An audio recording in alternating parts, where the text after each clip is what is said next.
Welcome all to a sun-glazed Saturday in the South, where today's match is presented by KW Beverage. The offering, a tasty one.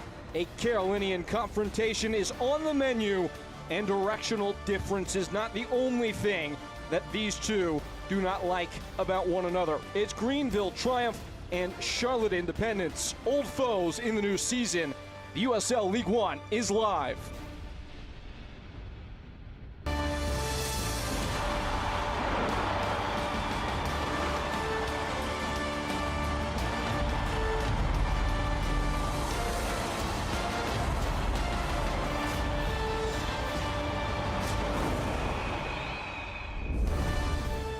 A coming together of classic clubs here in this one. Howdy, folks.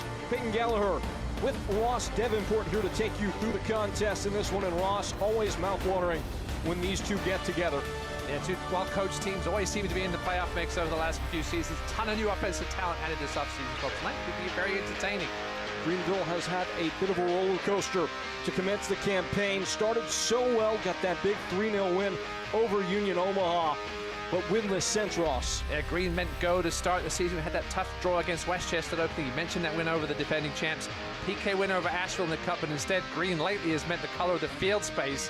Unfortunately, opponents have been finding on the transition against the Triumph. That 4-0 loss to Spokane last weekend was very disappointing. The 3-1 loss to Knoxville in the Cup Wednesday, frustrating, and add to that the injuries. Griffin Tomas gone for the season. Sebastian Velasquez dealing with the hamstring issue. Now Pascal Covino out for 4 months. Rick Wright dealing with some depth issues in the midfield. Of course, Charlotte Independence, the opponent today, is a familiar one as Rick Wright tries to get this group back on the good foot. They saw them, Greenville Triumph did 4 times last year, only being victorious in the second league match, winning that 2-0 over Charlotte Independence. They lost both matches in the Jaeger Cup group, and most importantly, lost on the final day of the group phase of that competition to bow out despite having control over their own fate, trying to advance to the knockout. Luis Alvarez will be at the heart of Charlotte Independence's attack. Maybe no player in this league influences the game from midfield more. Yeah, the 22-year-old Hans Ernie was signed by the Independence back in 2023. He was only a 19-year-old after winning youth championships at the U16 and U18 levels with Lobos back in his home country of Honduras. Wonderful feet, good passing ability, very creative in the final third. Could cause some havoc tonight for the Triumph. He started the season well, maybe stepping into that spotlight of the star man for Mike Jeffries in this season. A much refreshed Charlotte side this year, a goal and an assist in all competitions. Had the goal 2 minutes in against Carolina Core this past weekend. Yeah, now has Alfredo Medense alongside him, and as well as Christian Cheney. We'll see plenty of those three tonight. We set to step aside. When we come back, it will be live pictures. A pair of less than, you might say, friendly foes coming out between Charlotte Independence and Greenville Triumph. It's all on the other side of a break. Folks, don't go anywhere.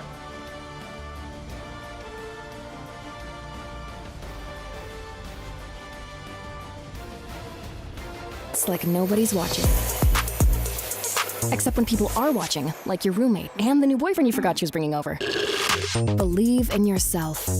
But know your limits, because right before an interview really isn't the time to try being a hairstylist. Anything is possible. So yes, winning is possible. But so is not winning, which means sometimes the best way to play is to save some possibility for another day. The South Carolina Education Lottery, supporting better players and a better you. At Johnston Orthodontics, we combine art and science to create your perfect smile. After a thorough exam with x-rays and digital models, we design custom aligners tailored just for you. With our on-site 3D resin printer, these designs come to life, ensuring a perfect fit every time. Ready to tame your smile? Call us today at Johnston Orthodontics.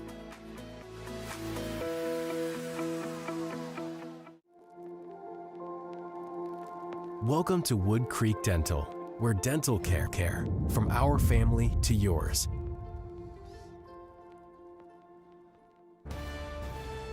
The teams take the field. Greenville Triumph wearing their new Unity kit, commemorating Unity Park in downtown Greenville.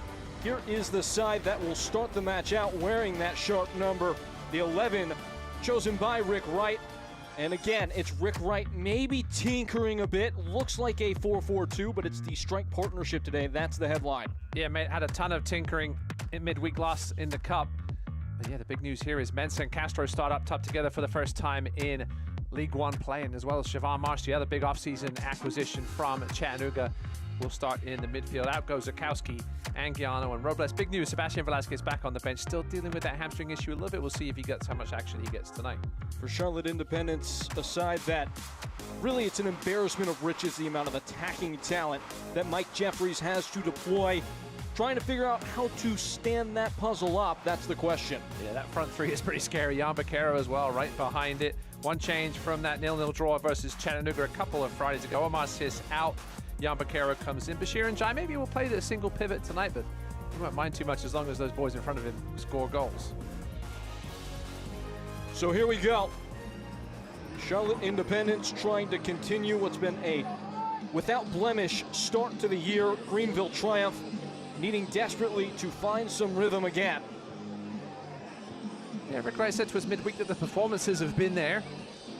Just the results have not, just individual errors by different players in different games. We'll see which team gets things going tonight. You mentioned a lot of offensive talent on the Charlotte side. Light goes out. We are underway here in the upstate. Last time Greenville was out for competitive action in the league on this field, they took the heaviest defeat they've ever taken in a league home match against Spokane Velocity, 4-0. Transition defense, the biggest problem at the moment. Rick Wright said he addressed it in training this week heavily, knowing where the opposition players are on the pitch at all times. Don't get caught up too high up. DJ Benton was one of those guys that got caught a little bit in that loss, especially to Knoxville on Wednesday.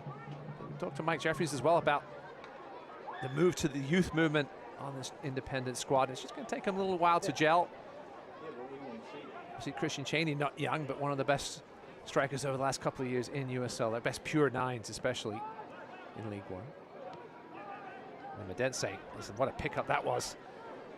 About 10 days or so ago, right before that game against Chattanooga. What a player he was last year. Fourth way, got him on loan now from Lexington. The league's young player of the year, their golden playmaker, averaged about 3 chances created per game, Alfredo Medense. The Shields coming in with the cover.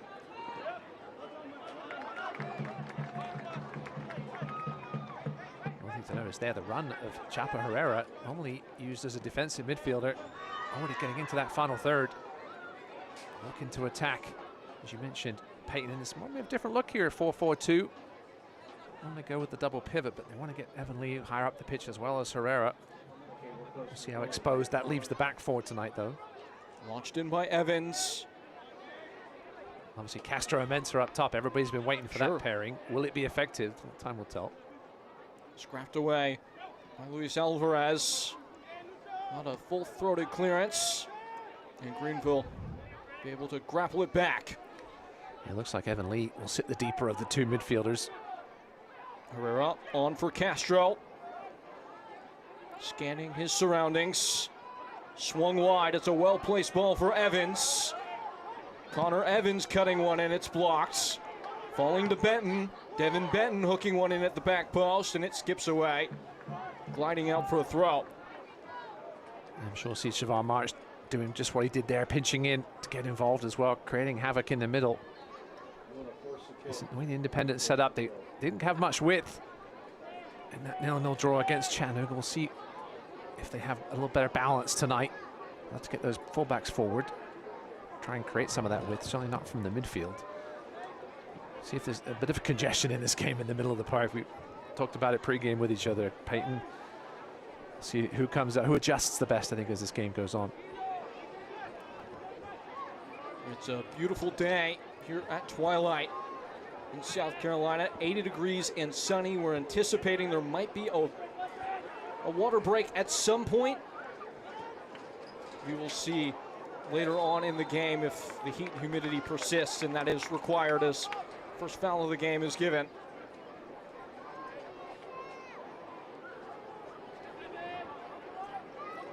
Bashir Njai, the man who's tasked with backing that midfield that boasts so much creativity for Charlotte today.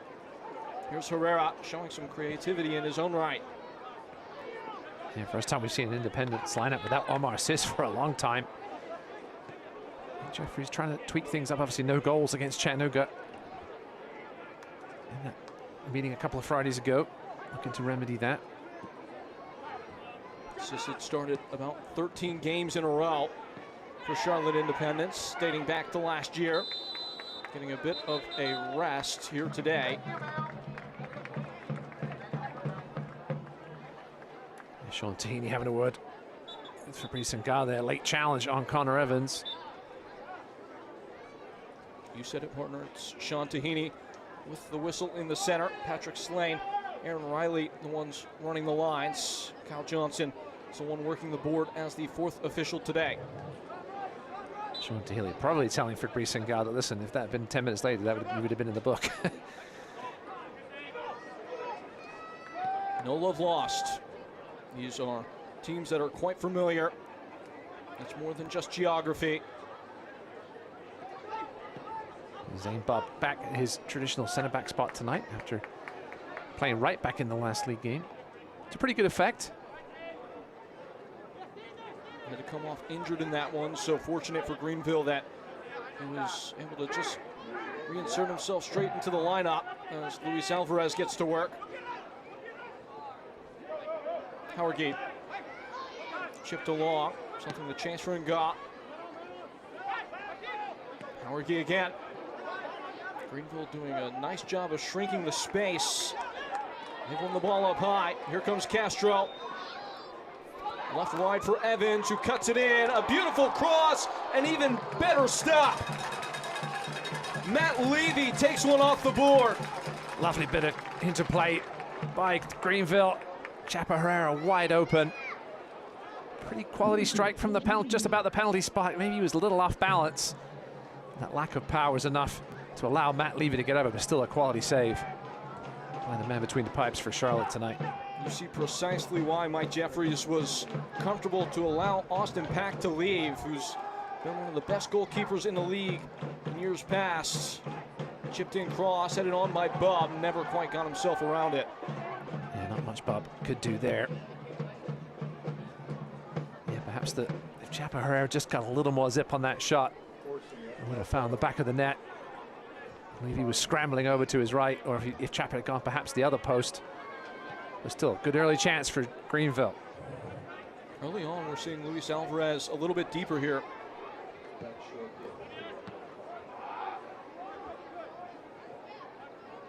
Siobhan Marsh ripping it down. Can't slip through Castro. Chaney is unable to get away. He's been a thorn in the side of this Greenville bunch in years past. Yes, he has. Big man, great with his back to goal. All time, he has more goals against Greenville than any other player in the history of USL League One. 5 all time. This is now his second stint with Charlotte Independence, previously playing with them in the USL Championship. His side's on the front foot. Chaney takes aim. Unable to get full purchase of the ball, out for a goal kick. Yeah, scuffed that one, Greenville. Love to see Chaney out that far. Facing goal. Known for doing more of his damage within 12 yards from the goal. Looking to press here a little bit, perhaps. Yeah. Greenville's really had the ball in the attacking half the whole game. It's the first chance we've had to see what the pressing plan has been for Charlotte Independence.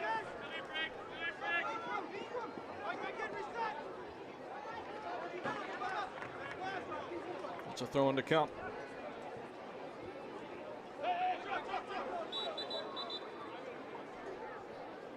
There's Mike Jeffries, who joked to us that he's happy to have Rick Wright in the league for one reason specifically. It makes sure that he's not the oldest coach in the division. A lot of admiration shared between both these managers, though. Well, Papa disagreeing vehemently with that decision by the assistant referee.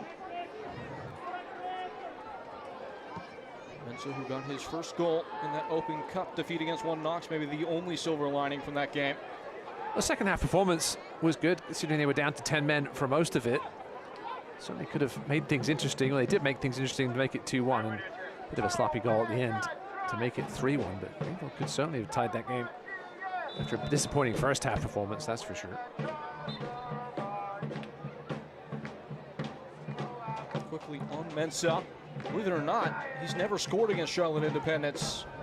Decorated goal scorer most recently with Chattanooga Red Wolves, but in 4 career meetings against Independence, he's never been able to find the back of the net. And that ball got out over the end line. It looks like it's going to be a corner maybe.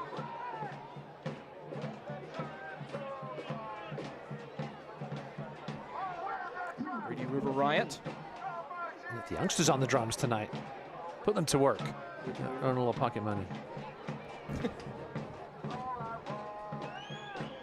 That's what kids are for. Doing the things you don't want to do, Peyton. Like bang drums for 90 minutes. Is that what it is? Not only. Within swing. The knuckle applied by Rankenberg. Good. Confident first touch by Gunther Rankenberg. Got plenty on that. Knocking out of play. We talked about Levy. Rankenberg's similar situation, taking over the #1 shirt full-time this year. Yeah, it's been a bit rough the last couple of games. 7 goals allowed. Obviously, certainly the majority of them not his fault.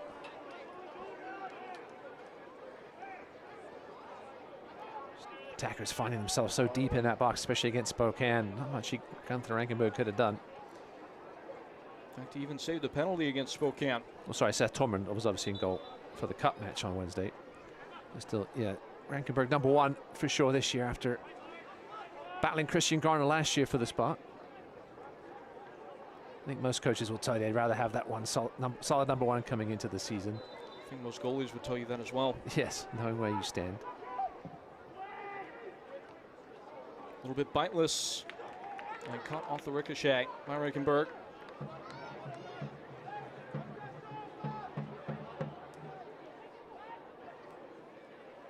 Fricky. And Bob ranging a ball in behind. Papa Manson was offside there, had to stifle his run as a result. Alvarez stepping into space and spreading it wide. Dimmick. And this is why Luis Alvarez is such a special player. Picks the ball up, pings one in.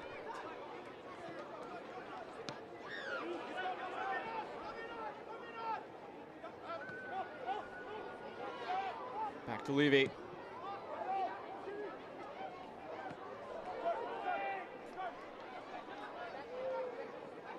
Chapa Herrera, a flourish of skill.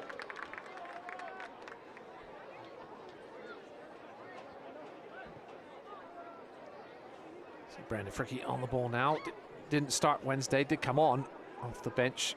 Dealing with a bit of a nagging injury. Nothing too serious. Marsh has a nibble. Was Greenville back in action again on Wednesday against Knoxville again. Maybe their 4th game in 12 days. So I'm sure we'll see Rick Wright use some more rotation here as the game goes on. Keep guys fresh for that one. See, depending on how this game's going. Marsh with a wonderful touch. Now takes it toward the box. He's toppled over by Njai, and it's going to be a prime real estate free kick coming. And Siobhan Marsh, as you mentioned, getting involved in the center of the park.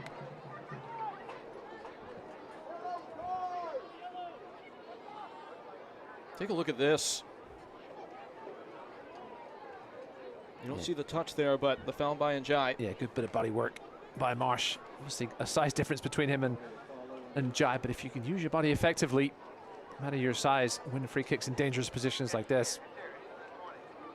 Now, Rick Wright talked about Connor Evans and how he was striking set pieces in practice all season and just hasn't been able to turn it into great strikes in games. Maybe this is the chance here for the rookie. Maybe just one thought of caution for Greenville. They were snake bitten a couple times on transitions coming from their own set pieces against one Knox. Let's see why you're seeing Pollack and Chaparrera come behind the ball there. Where's Pollack going to chip this one in? Connor Evans taking aim. Didn't miss too tall. It was a good quality strike. Just didn't have enough dip to threaten Matt Levy's frame. Had some venom on it. Wasn't far away from that top corner. From tonight's Triumph DJ, Greenville commencing their press. Howard Gate nearly had it plucked away. See Tyler Polak getting involved in the press. He had the night off on Wednesday. Ivan Ajakwa with a very impressive performance for the first-year man at left back. Rick Wright telling us he played there a little bit in his days as a youth at Crystal Palace. Inga takes one in toward goal, and Reichenberg will be able to handle that.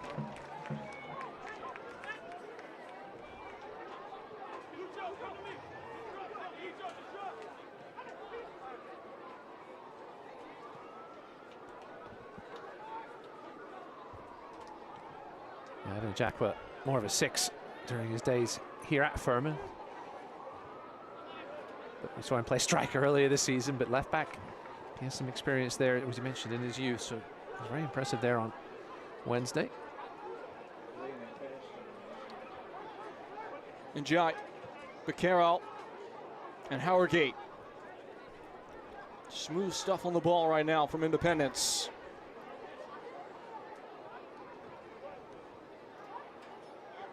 Njai trying to turn by Lee. He's beaten back for now.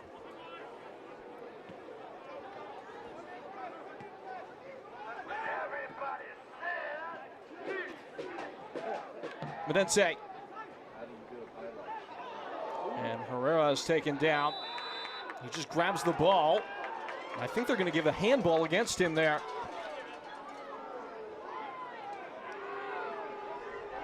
Chapper joined at the 4th official, I could only assume. Shantini didn't look over there for help. Take another look at it here. Oh, I mean, Jan Becerril with the complete takeout of Chapa Herrera's ankle.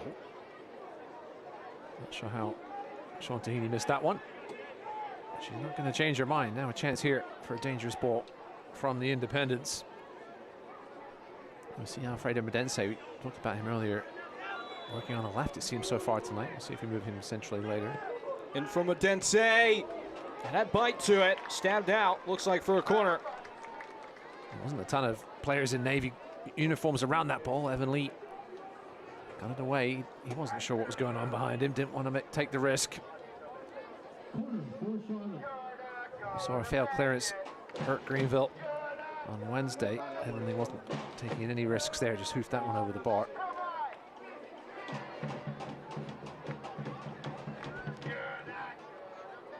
Medense will get another crack here.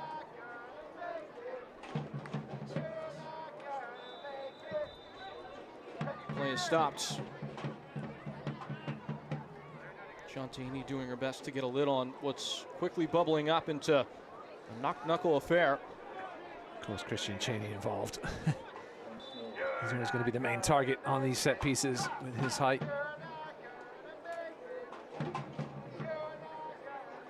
Once more, Medense. Flashed away, right in the thick of things. Now Alvarez, a second ball in. Skyscraping tall off the foot of Cheney. Tamed by Medense. Spielman on the flick on. Cheney's in for it. Reichenberg arrives in the nick of time. Uh-oh. A giveaway. Zane Bubb steps in and just walks it over the end line. My goodness gracious. Well, Gunther Rankenberg saying that the defender was tracking him across the edge of the box. I was going to say it was great work just before that by Brandon Frick. Let's take another look at this again. Jan Becerril, that's all Gunther Rankenberg's for. Jan Becerril had turned around and was going back the other way, and Gunther Rankenberg just kicked it at him. There was no left to right movement from Rankenberg.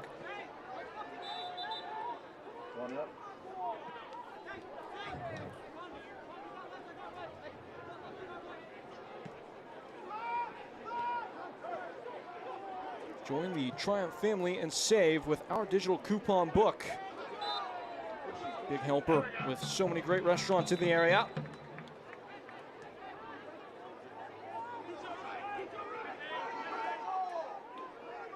Again, you can download the FanSaves app and follow Triumph for access to all those exclusive deals, favorite restaurants and breweries.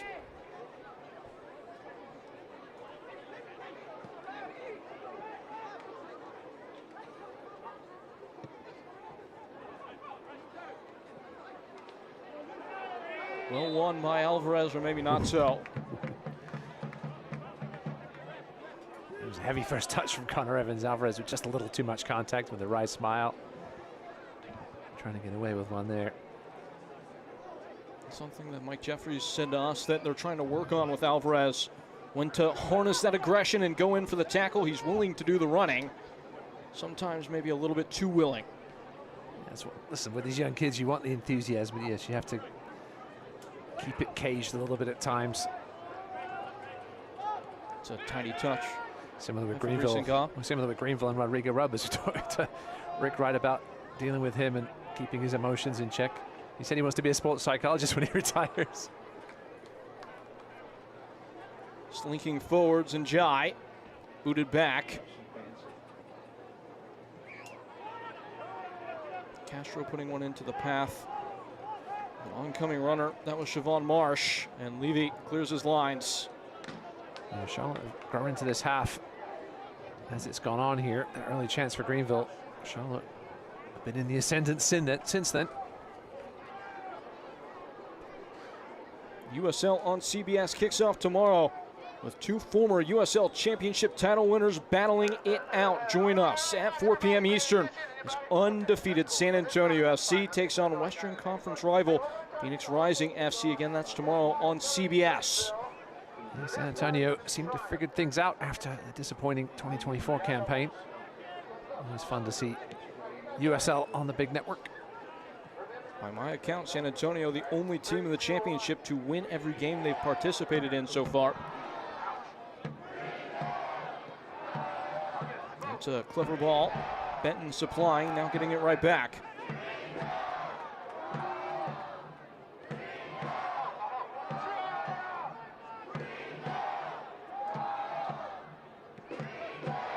Connor Evans.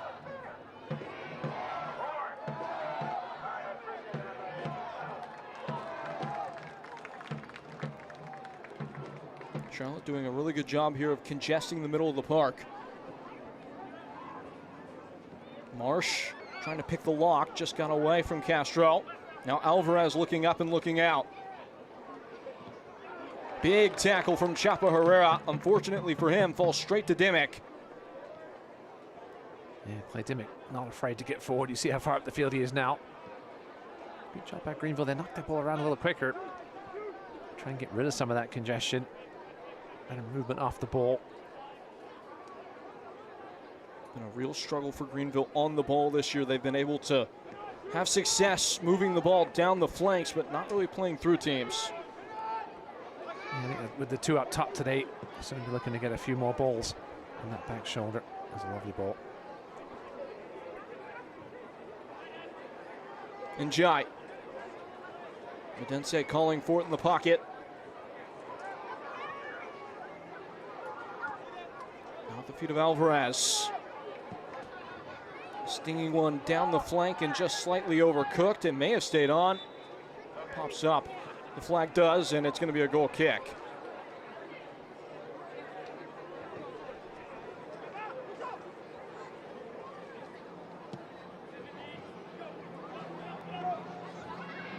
Spielman chased by Ropapa-Mensah. Even though that long ball wasn't a success, his runs by Ropapa-Mensah as well as Leo Castro need to be made just to keep that centre-back pairing honest. Yeah, here on Zane Bob. It's going to be a yellow card. I think Yabakera wants a red because if Zane, that's perhaps what Charlotte is saying here. Zane Bob was the last defender. If he hadn't handballed that, Becerra would have been through on goal. Let's have a look. Oof. So even if it's clearly inadvertent there, if it does deny a goal-scoring opportunity, I'm not sure you could call it that. Becerra had not really put his license on the ball yet. Still a long way from goal. That's perhaps what was going in Greenville's favor. You can see the Charlotte players know the laws. Zane Bob perhaps lucky to get away with just a yellow there. So you have an officiating background, Ross. Why is that a yellow card? think that's what Charlotte were asking. I'm not sure we got an answer from. If I could get a mic on Sean Tahini, I would know the answer. Perhaps there was defenders. We couldn't really see from the one angle. Perhaps there was some defenders back. In by Baquero. And off the upright. So just litigating that even further, because that's everybody's favorite thing. Working through the process there. If it is a handball in the standard run of play, it would not be a yellow, correct? I would say so, yeah. The rules have changed over the last couple of years when it comes to DOGSO, and whether it's an intentional handball or an accidental. It was sort of in between the two, I think. Leaving that behind, though, now are Greenville. Marsh on a well-sculpted ball, running into the box. Siobhan Marsh cut in. Mensah was lying in wait, never got there. Polak joins up. And jabs one to the opposite flank now. Evans. Waiting for that angle to cross. It comes to Benton. Mensah! It just skims off his forehead and is easy pickings for Matt Levy. Best move of the night for Greenville, though. Yeah, they've got down into the final third with possession. They've looked dangerous. And a couple of those cutback crosses that have nearly been the moment of breakthrough for them so far. About halfway through this first half.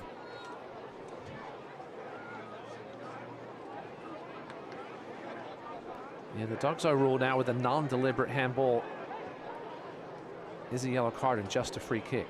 So if it had been an intentional handball, it would have could potentially have been a red card for the DOGSO. It's denial of a goal-scoring opportunity for those that might not be referee folks. Fricky able to glean that out of play. So after consulting with the laws of the game, it appears that that was the correct ruling from the center official.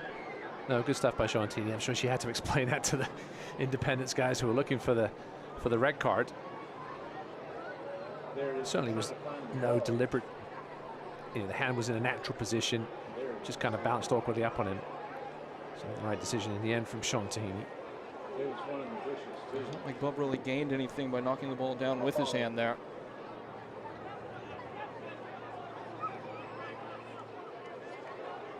Alvarez descending deeper and deeper.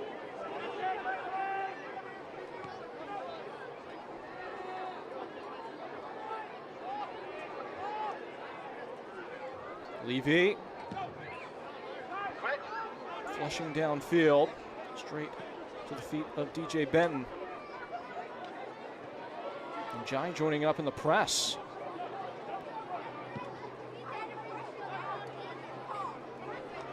Knock-on header. Mensah trying to punch a hole. Triumph secure in the final third. Marsh has gone down. The foul has been awarded. And a yellow card to Luis Alvarez.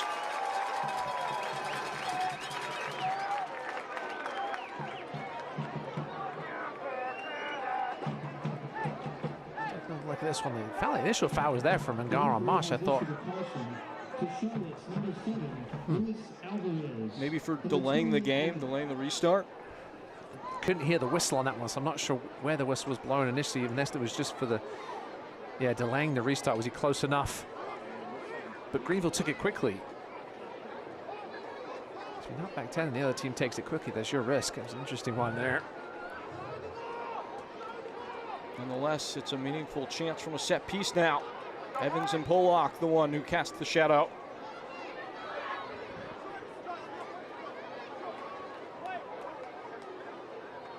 Plenty of big bodies to aim at. This is the benefit of having both Castro and Mensah out there, both standing over 6 feet tall. Evans needed a little bit more height. Benton fancies a try. Falls for Evans, and now Benton, and Evans again. Runs out of road. Select is proud to be the official match ball supplier of the USL Championship. From the Academy to the big leagues, Select is there every step of the way. Visit us.select-sport.com for the latest Select products, specials, and more. Folks around the globe have said it's the player's choice. Evans and Lee. And Chapa Herrera with space and time. Herrera and Lee again. Marsh was offside. Yeah, I'm not sure if Lee was looking for him or the run of Castro.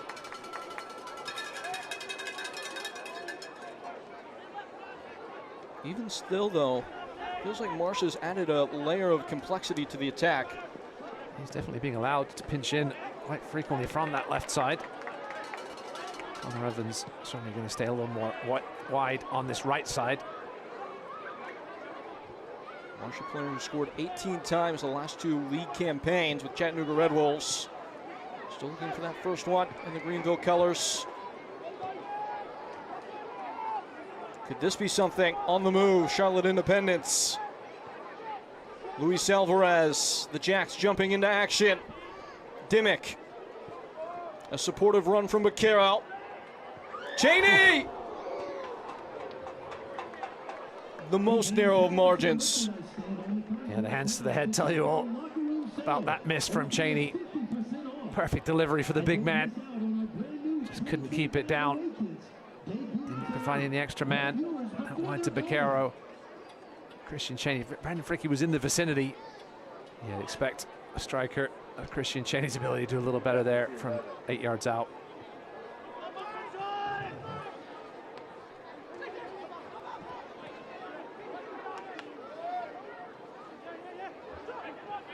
Alvarez at the joystick again. This time he's fouled.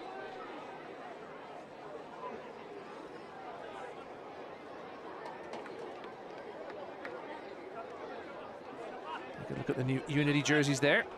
The Unity Park sign on the bottom as well. Of course, nobody wears their jerseys tucked in anymore, so you get to see that on everybody's kit. Ivan Ajakwa does. This is true. Ivan Ajakwa was one of the rare ones. Don't give him enough credit for that. Alvarez wanted to play quick. He's already been booked. Yeah, Sean Deaney, just a few too many free kicks in a short space there. Just having a word with Ropaka Mensah telling him that's number 1. It is such a fine dance when the game is physical like this. As an official, I imagine trying to keep things under control, but also not inject yourself into the rhythm of the game too much. Yeah, this game's kind of ebbed and flowed a bit. There's been good moments and spells here and there, and then a couple of minutes where fouls have stopped the play quite frequently. Feels like it's been simmering so far, but it's ready to pop off at a moment's notice. Yeah, for sure. The team's been able to just get that one bit of quality in the final third, enough to find the opener. Carroll allowed to turn, spotted Cheney, and yeah, it just rolls away from him. Just a half yard ahead of Cheney. A little too much pace on it from Baquero, but first time we've seen him sort of loitering in the half spaces. Play is stopped. Visit shoptriumph.com to check out the latest merch and kit launches, including the one that Triumph are wearing today, that Unity shirt.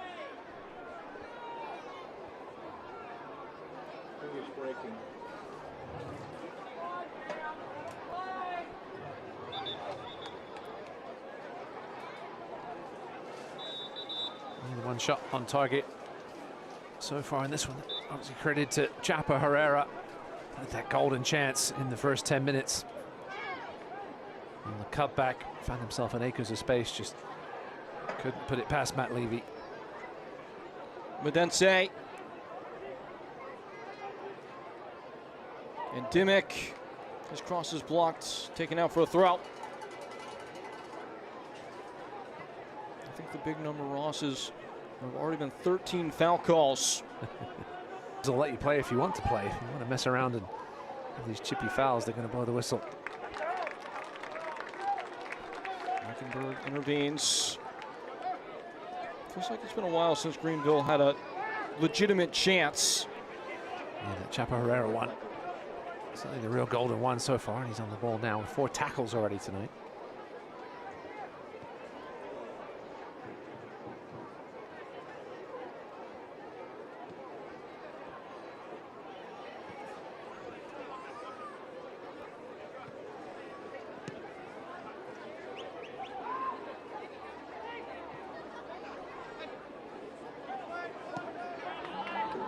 top from Benton. Falling nicely for Ropapa-Mensah. Trying to slither free. Off the deflection, and it just carries wide. That was worth a crack from Connor Evans. Hit with some venom. Just deflected enough to get wide of Matt Levy's left-hand post.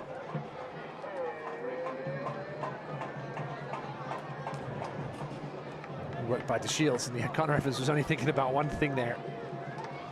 Caught the back of Nick Spielman and out for a corner. Try again with an outswinger.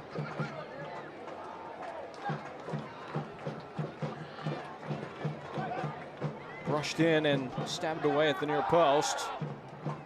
Going to be another corner. News that is not very welcome to John McCarroll.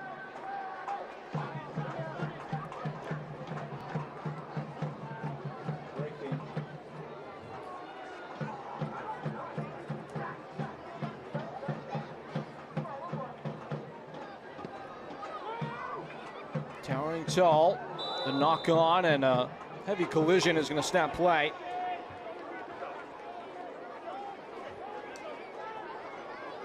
With already a yellow card to his name. Certainly not a yellow card worthy challenge here, but you gotta be careful with these challenges from behind. The elbow is up too high on Christian Cheney. Not sure what St. Bub's complaining about.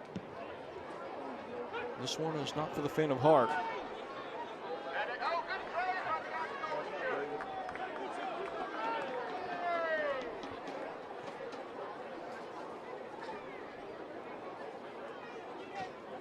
Charlotte with the 1 day of extra rest. They play Carolina on Tuesday. Greenville played Wednesday. Charlotte don't play again till Friday as well next week. Sloping in, Levy caught in two minds. Leo Castro had an open goal for a second there, and he knew it as well. I'm sure he saw Matt Levy at the corner of his eye. We've seen Leo Castro notice goalies off their lines at least once this season in that game against Omaha. He was a little further out that time, but couldn't make contact this time. Actually, Luis Alvarez continuing to play this game from deep double pivot role almost. Dense, the one who's tasked with the creative responsibility now. Unable to find the solution there. Fricky in a tight spot. And clipped away for a throw. Soccer season is here, and SeatGeek is the official ticketing partner of the USL. Get all your USL tickets and more from the #1 ticketing site, SeatGeek. Your ticket to great seats. Pollock being instructed to retreat before throwing this back in. Because Greenville looking to sell their new stadium at some point next season, hopefully. See exactly what point as the next few months go on. See if they do a partial opening, if they wait till it's fully complete. Seeing teams do both. Something that this organization is assuredly thinking about, as Marsh may have gotten stepped on there. Play stopped. Over on this right side now. Rick Wright wants the foul. Another one perhaps missed by Sean Tahini. Marsh is back on and seems to be walking okay. Greenville have had their fair share of injuries already this year. Pascal Corvino down for some significant time. The good news is Sebastian Velasquez is back available and in the 18 today for Greenville after dealing with a bit of a hamstring tweak. We're told Michael Gonzalez is close behind him. Yeah, it was Michael Gonzalez's first ever soft tissue injury. And yeah, this Velasquez one is strange because he's obviously had a recurring issue, but then Rick Wright said he had one of the best fitness tests he's ever had this week in training, so I'm sure we'll see him at some point tonight. That's lovely from Castro. Castro galloping away, acres of room, trying to poke one through. It's knocked off course by Spielman. Now there might be space for the counter the other direction. Medense a bridge too far. Medense looking for a bit of a shove from Castro. I don't think there was enough there. How about the extra effort from Castro to track back and win the ball? Yeah, I think he was perhaps upset at himself a little bit for the lack of quality with the pass. That's a better one. And just a handball from Herrera. Skipping away there, yeah. Marsh picking up a lot of space on this near side now. I think it's been a pretty clean first half from both sides between the fouls. Both teams with passing accuracy 80% above. Greenville lacking a little bit in the final third. It's 27 passes to Greenville's, to Charlotte's 40. Possession all very even. And neither team just able to unlock either team's back four so far. That's been the strange thing between Triumph and Independence. Historically, they've seen each other a lot. And Mike Jeffries has been a coach that's been a bit indifferent to possession. Greenville, a team that wants to have the ball, but despite all that, Ross, only 3 times in the previous meetings has Greenville had a bigger share of the ball when these two teams have gotten together. That's an interesting one. Greenville with the domination at home until last year. These teams, this is the 12th meeting between these two sides, and they've never drawn. It's fascinating. Nearly halfway there. Charlotte able to secure victory in 3 of the 4 meetings last year. Got their first ever win at Greenville to close out the 4 of those matches. Yeah, those Diego Cup ones were frustrating for Greenville fans because I think, if I remember, they only needed a point, I think, from either game. They lost both of them. That was to qualify for the knockout stages and failed to do so.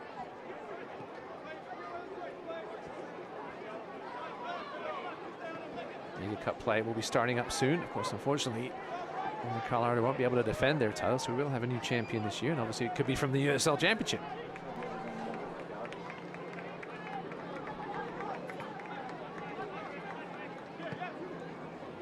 Be exciting when that competition gets into full swing coming up here.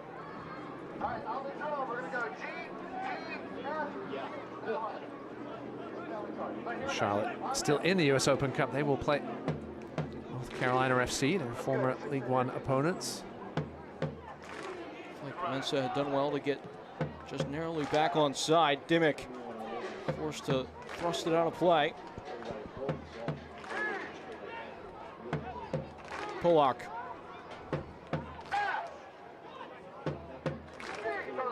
A spin and a twist. Evans appears he's traded wings with Siobhan Marsh. Rick Wright said Connor Evans, a very 2-footed player, can play either side. Just gives the fullbacks a different look, midfielders as well.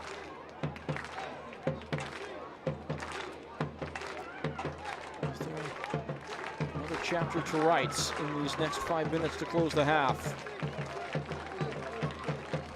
With the edge and shot 6-3, as well as the XG 0.36 to 0.28. Only 12 total touches in the opposition's box between the two teams. And Jai picks a pass downfield. Fricky able to size it up and take it out of play.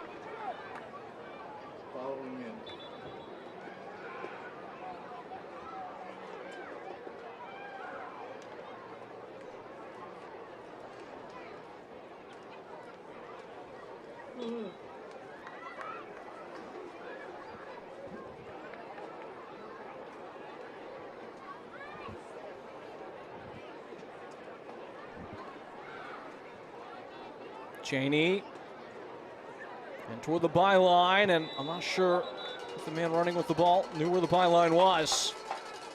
It's probably a good thing for Alfred Medensi after that shot attempt. I'm gonna give him the benefit of the doubt that he knew it was out of play.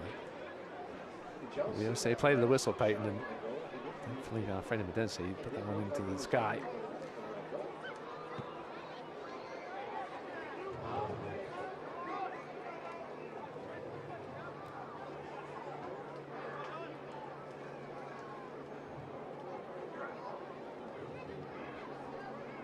We'll see if either of these teams make any adjustments at the half. Perhaps we'll see a Sebastian Velasquez signing at the break. And eased back in. Wait till about the hour mark, I would imagine. And Ben Zakowski on the bench as well as Rodrigo Robles. What would you do?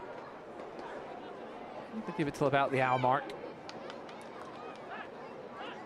Rick Wright perhaps may have seen enough in this first half of, again, a little bit lacking in the created chances in the middle of the park. Other than that early Chapo Herrera opportunity, it's been pretty quiet in that regard for the Triumph. Velasquez obviously so key in that regard for Greenville. Rankenberg's thanking his lucky stars for that one mistake that almost cost them a goal in the first 20 minutes. He kicked it off the back of Jan Macaro. We've seen some bizarre goals in USL League One history. That would have been up there. This is true.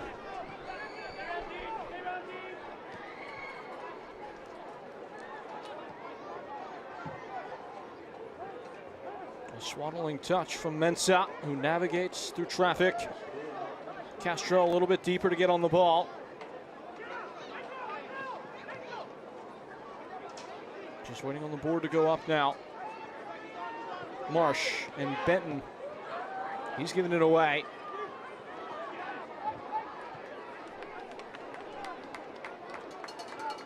Rankenberg.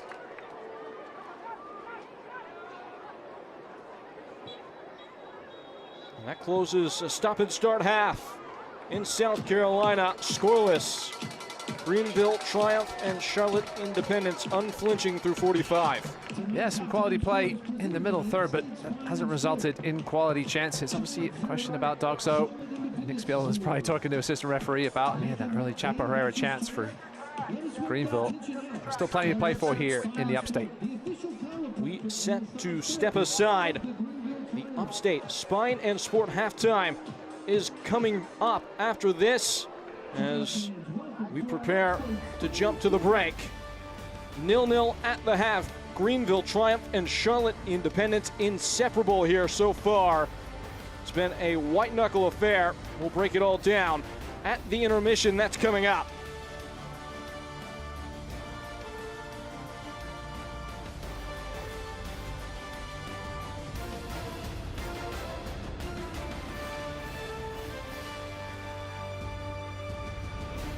Every day, we get the privilege to serve you, sharing local stories on all your screens. The first alert on breaking news sent through the Fox Carolina News app. Serving you with the earliest heads up on storms through the Fox Carolina First Alert weather app. Live and on-demand newscasts. Fox Carolina Investigations. On your streaming TV. Your stories told right here. Fox Carolina News.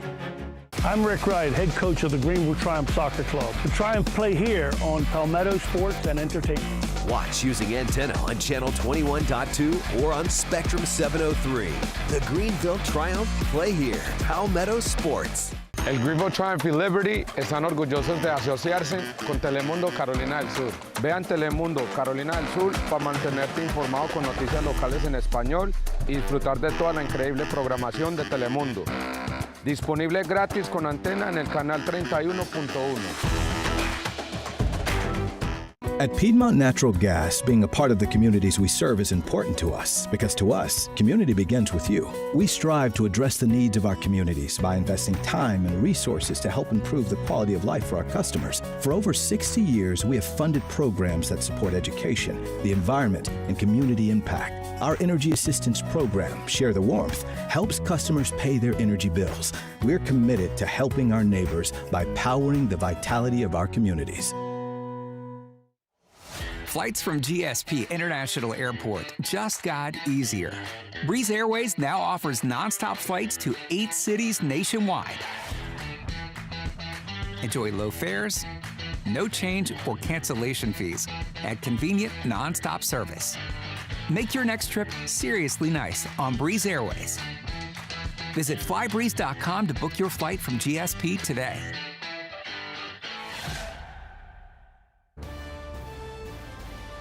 It's a neck-and-neck game, and if you're stressed out about that, let's work that tension out. Call Upstate Spine and Sport, the official chiropractor and massage therapist of the Greenville Triumph. Peyton Gallagher with Ross Davenport. Pretty cagey first half we've seen so far, partner. Greenville unable to get that attacking flair they really have been hunting for the last couple of weeks, but players that aren't struggling for that success are those on your screen now. The team of the week, Anwar Pelaez and Luis Hill, really gave some problems to this Greenville bunch last weekend. Yeah, it's a lucky opera. Great to see Jonathan Bolaños back in League One and back in the team of the week. Obviously a ton of Omaha players on there as we've come to get used to. Absolutely. Jonathan Bolaños, you spotlighted, player that is looking to propel this Westchester bunch as they continue on their maiden voyage this year, heading through their season. Other happenings around the league, the Goal of the Week and the Save of the Week are on tap for you. Some of those Player of the Month nominees as well. Go and vote today.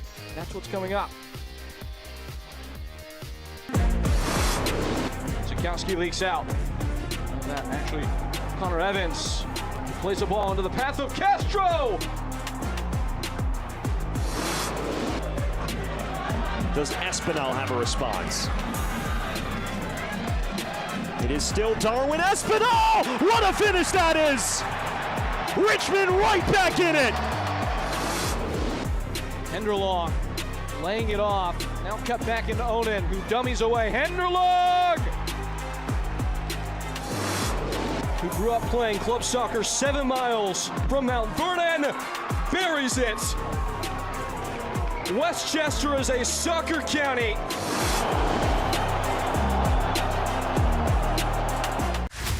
And it's a tremendous finish! San Antonio FC!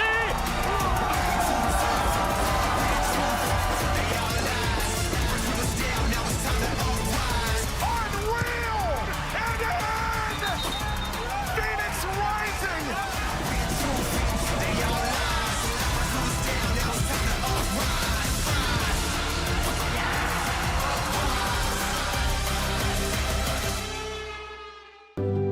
Pain doesn't care who you are or why you hurt, but pain can be mastered if you know the way. Fight back with Tiger Balm's legendary herbal power. Trusted for over 100 years, our proven blend of camphor, menthol, and essential oils tames pain with the strength and speed of the tiger, so that you can rise above pain and get back to living. This is the way of the tiger. Whoa, termites can eat a pound of wood a day. Pound of wood a day. Pound of wood a day. Pound of wood a day. What's wrong, Daddy? Daddy? You okay? Keep termites out of your home and your head with our premium guarantee that covers up to $250,000 in new termite damage. Before panic shows up, Terminix it. Success doesn't come easy. It takes grit, hustle, and relentless effort. Every step forward brings you closer to greatness.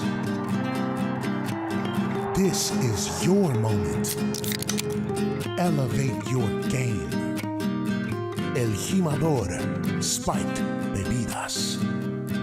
What exactly is a Sully steamer? Our sandwiches are made to order, which means once you've taken a look at our big menu and narrowed down your options, we go to work. Our sandwiches are stuffed with fresh, flavorful ingredients and then placed in our special steamer until the sandwich gets warm and soft and fuses all the flavors together to achieve the peak of tastiness. Are you hungry yet?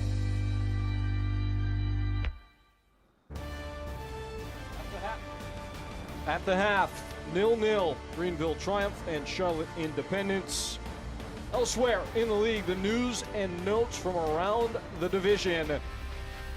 The Open Cup this time of year, such a magical time. Brackets being busted all over the place. And again, that competition is maybe as sacred as anything in the sport in this country. It has been captivating this year. Yeah, so many great moments in the last. They said there 9 League One teams have advanced, and none of them will play each other. I'm not sure if that's a good thing or a bad thing. We could get 9 through, we could get 9 out, or somewhere in the middle, I think, is where we'll end up. But yeah, exciting times. That'll be April 15th and 16th, the next round.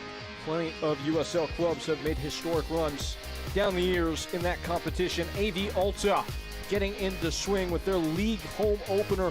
They debuted their home ground in that US Open Cup. Today, they make their first impression in the league as they play another new club, Westchester SC, and then the Player of the Month nominees. We already showed them to you, but Carson Henderlong, I would consult with you on who the favorite might be in your mind, Ross, but that guy has been on fire this season. Yeah, I think Darwin Espinal is up there too, a guy I've been waiting to see in USL League One, lighting it up early for Richmond. As we look forward, the scores and schedules, we've now had a couple of these match weekends in which we've really gotten to see everybody taking the field. Really, Spokane Velocity, Portland Hearts of Pine is the one that has my attention, 0-0 between Chattanooga Red Wolves and South Georgia, and the only other game in swing right now. Yep, 2 games at 8 o'clock. Texoma and Naples, the 2 new teams. Obviously, Naples, can they continue their great start? And listen, people from Washington hate Portland people, even if they're not from that Portland. I don't know. We'll see. We'll find out, I guess. Certainly something to track. We step aside when we come back. The second half of play between Greenville Triumph and Charlotte Independence. Folks, don't turn that dial. Today, we get the privilege to serve you, sharing local stories on all your screens. The first alert on breaking news sent through the Fox Carolina News app. Serving you with the earliest heads up on storms through the Fox Carolina First Alert weather app. Live and on-demand newscasts. Fox Carolina Investigations. On your streaming TV. Your stories told right here. Fox Carolina News. I'm Rick Wright, head coach of the Greenville Triumph Soccer Club. The Triumph play here on Palmetto Sports and Entertainment. Watch using antenna on channel 21.2 or on Spectrum 703. The Greenville Triumph play here. Palmetto Sports. El Greenville Triumph y Liberty están orgullosos de asociarse con Telemundo Carolina del Sur. Vean Telemundo Carolina del Sur para mantenerte informado con noticias locales en español y disfrutar de toda la increíble programación de Telemundo. Disponible gratis con antena en el canal 31.1. Just breathe. Just breathe. Breathe. Woo! Let's take this thing higher. Higher than you ever been. Stand tall like Everest. I mean higher. You ain't gotta settle in. Go places that never been. We go higher. No stop. Take it to the top, even when the ball drops. My man, we go higher. Woo! Let's take this thing. Non-stop, it's time to go higher. Welcome to Wood Creek Dental, where dental care is a family tradition. For over 40 years, we're proud to be a family-owned practice, serving the community of Greenville, South Carolina. Our experienced dentists and dedicated staff are committed to your oral health. Experience the difference for yourself. Wood Creek Dental. Dental care from our family to yours.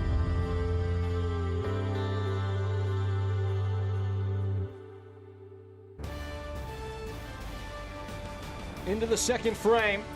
Greenville Triumph, Charlotte Independence, 0-0 at the break. A great look at the sunset scenery in this wonderful part of the country. Let's take a look back at the highlights from that first half of play. And here they took it off course from Connor Evans, and we talked about it, only the one shot on target so far. Yeah, plenty for both coaches to work on in the final third going into the second half. How long will either team take to make changes? Mentioned Greenville with a midweek match. Charlotte don't play till Friday, so we'll see if Greenville are the first ones to pull the trigger. Plenty of offensive talent on the bench for Rick Wright. Big question now. Have either manager decided to alter the equation at all? Christian Cheney. Communication with the official. Only 2 players were booked in that first half. Luis Alvarez being one, Zane Bubb the other. Just something to always keep tabs on heading into the second 45.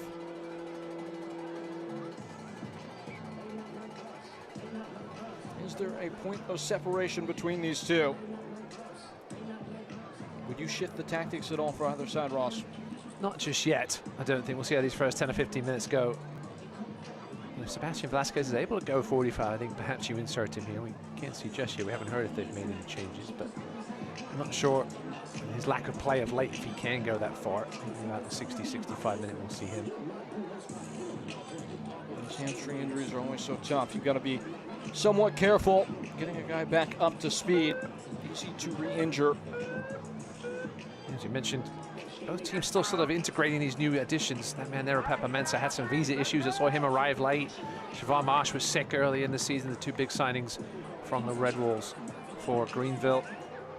As for Charlotte, Jan Bacar was a little banged up as well. Peter Medense, obviously a late addition as well.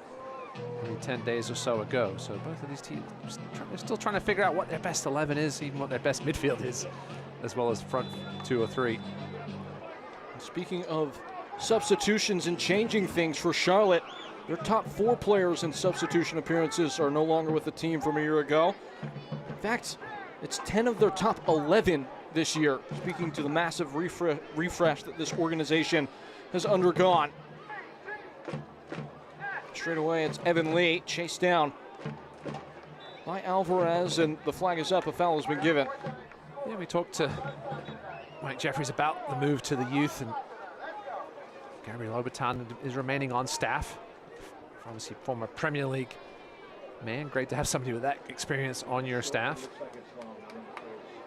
We're told he's handling the fitness part of the regimen, which is probably for good reason considering how long he played. He was a physical specimen, big, strong.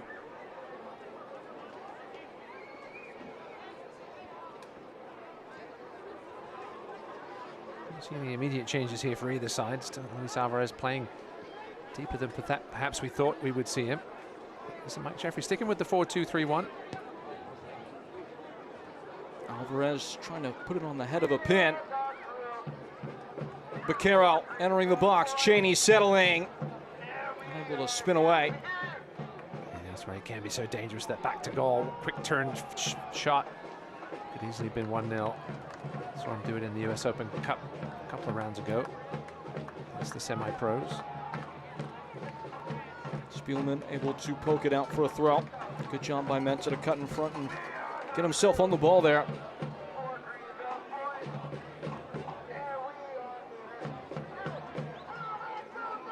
It's Bub.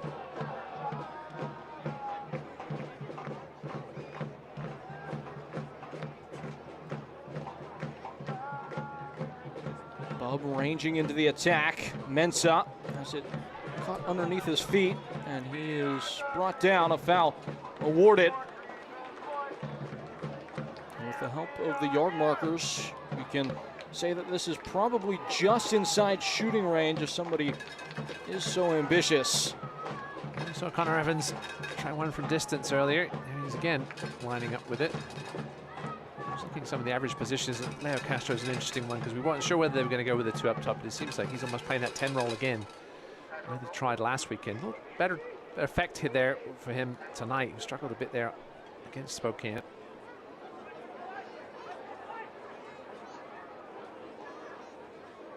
Siobhan Marsh, the second most advanced Greenville player on the average touches, which is playing more centrally than we thought we would see him pinching in and get involved.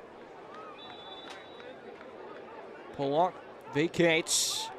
It's a well-served ball, and it just gets in ahead of Ropapa Mensah. I think Ropapa Mensah was probably surprised to see himself that wide open. Ball with Evans, just a little too much pace on it.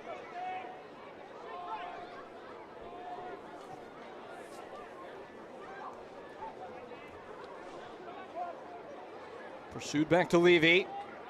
Almost looked like he no-looked that away. Herrera. Closing confines for Bob and Fricky. A little bit more aggressive in the pressing efforts out of the gate for Independence. It's forced the giveaway. Can't watch the match? Turn on Sirius XM FC 157, North America's only 24/7 source for engaging soccer talk, including USL All Access on Tuesday nights.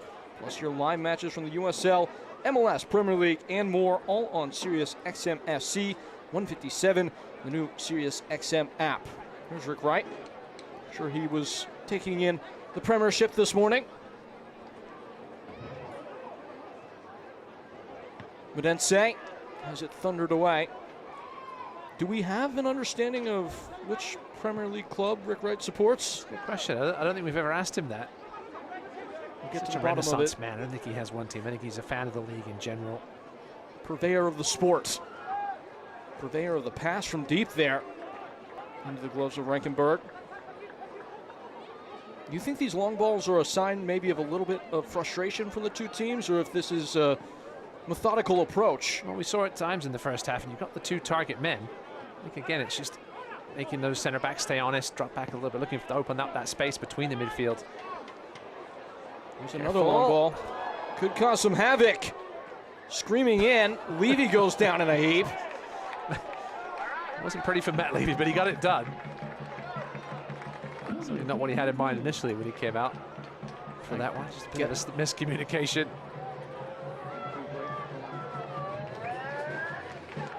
Shield to Shield should never have let that one bounce. Levy, I'm not sure if he was yelling or not, but down in the heap. Now the corner to deal with. I guess that is why you go with the long ball. In by Evans. Slammed away. Bub once more. Mensah was well hit. Another go away by Spielman. Slashed back by Cheney. Howergy gets rid. Siobhan Marsh speeding to the end line. What a wonderful tackle. Yeah, he can touch Marsh on the way out. He's not complaining about it. And that shot from Papa Mensah, I think that was going on target. Just blocked out in front. It's been the story of the last couple of games for Greenville, just block shots in the penalty box. Look at that decision here. Yeah, it came off the left foot of Marsh before it across the line. Could be cut out here. Unable to fully secure with Chapa Herrera. Alvarez. Now Dimmick. Runners arriving to all angles.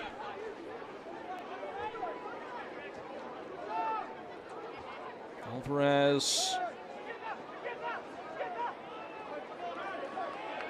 Will stay in play. Mensah. Luis Alvarez with a card. And that's going to be the end of his night, is it? She reaching for the bucket. Oh, I think she thought about it. Woo. You hear the crowd begging for that second yellow. Alvarez getting a little aggressive here. Looked for a second like Sean Tahini was going to go to that top pocket. You wouldn't have blamed her for this challenge from behind.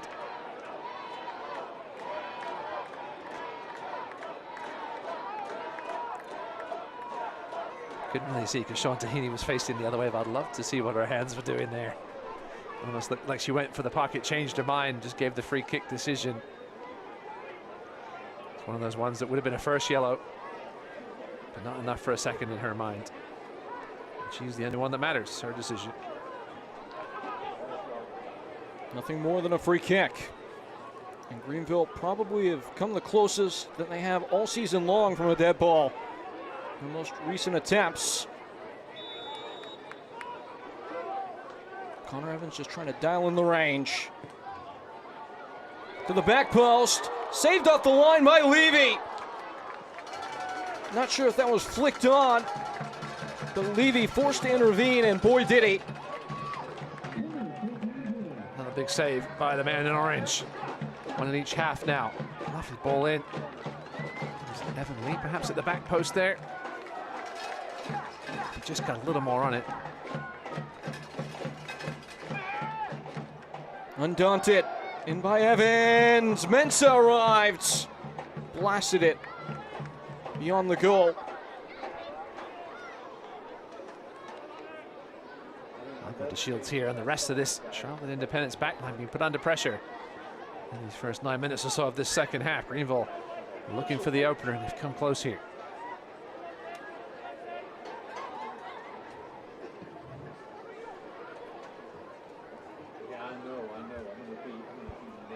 Herrera attaches himself and wriggles away. Lee, oh, that's a well-spotted pass. Sprinting forward is Benton. Prodded that way, Benton gets one in on the deck, and it's cued out. Yeah, DJ Benton had time to take a touch and look up. Instead, bit of a rushed decision in the end. Frustrating cross.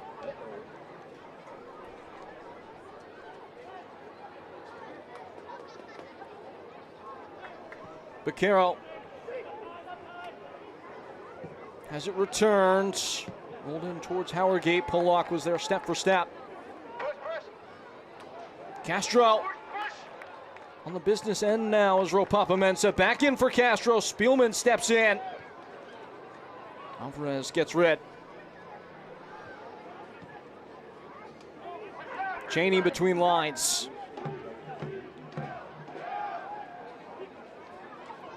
Baquero in the pocket, pressing the gaps, and Alvarez struggles with the first touch and slides it out of play. Fans, don't miss the action. Secure tickets today at TriumphTix.com. Coming to the close of this homestand to commence the year. Castro trying to raise the roof. Now Evans. Evans gets away from Alvarez. Connor Evans, it's blocked. And a good touch from Alvarez. He's chopped down by Polak and a no-doubt caution. Yeah, good foul by Polak because he didn't want that man there. Striding into the center of the park. Potential transition chance.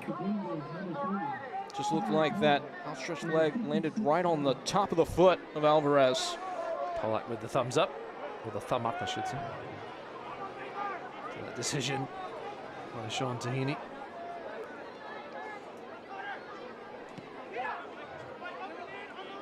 Howard Gate rambling away. Rocking up on the doorstep. Haley was able to solve the riddle himself. Another crushing tackle. And you saw the pause to think for the referee as to whether or not she was going to reach for the pocket again.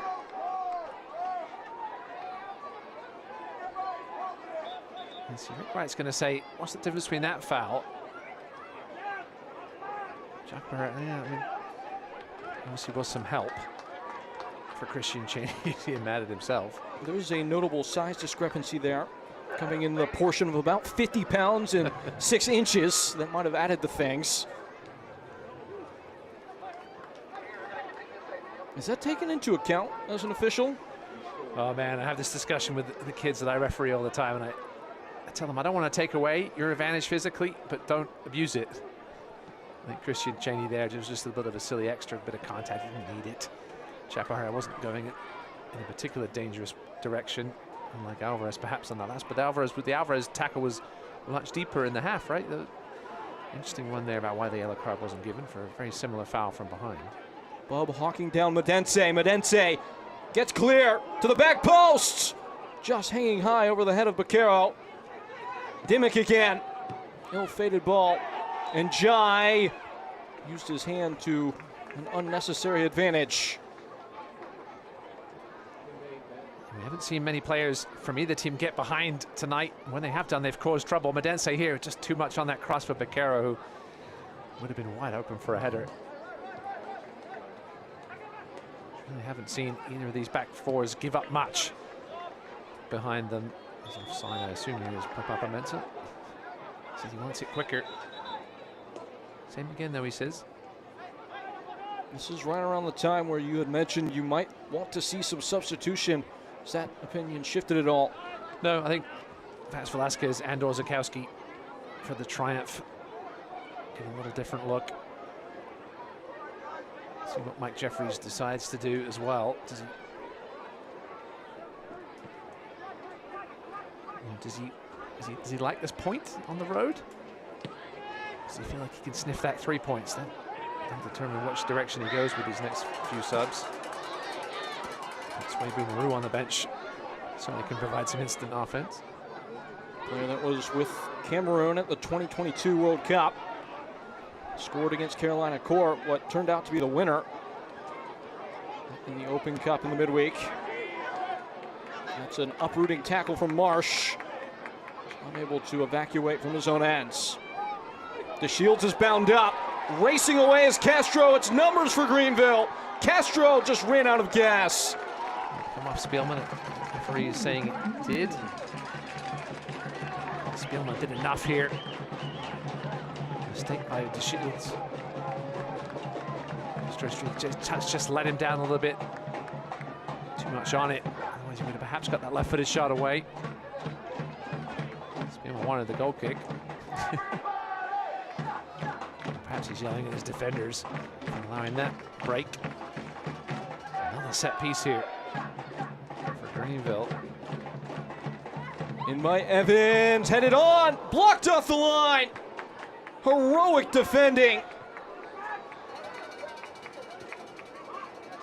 And at the hour mark, a moment that matters, maybe another one here. Stepped away by DeShields. Greenville, like a dog with a bone, playing with their tails up now. Yeah, certainly been the better team here for the majority of this second half. Looking dangerous again now. Wrapping in Castro, he's bundled over, it's shrugged off. Yeah, nothing there. Castro was always looking for that. Once he realized he was outnumbered. Went down far too easily. Sean Tahini made the right decision there.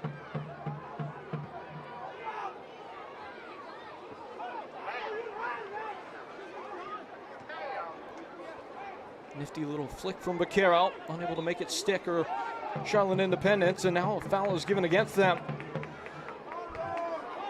Johnny's saying he got the ball. And we will have our first substitution of the evening. It's going to be Rodrigo Robles coming on. He will replace Siobhan Marsh.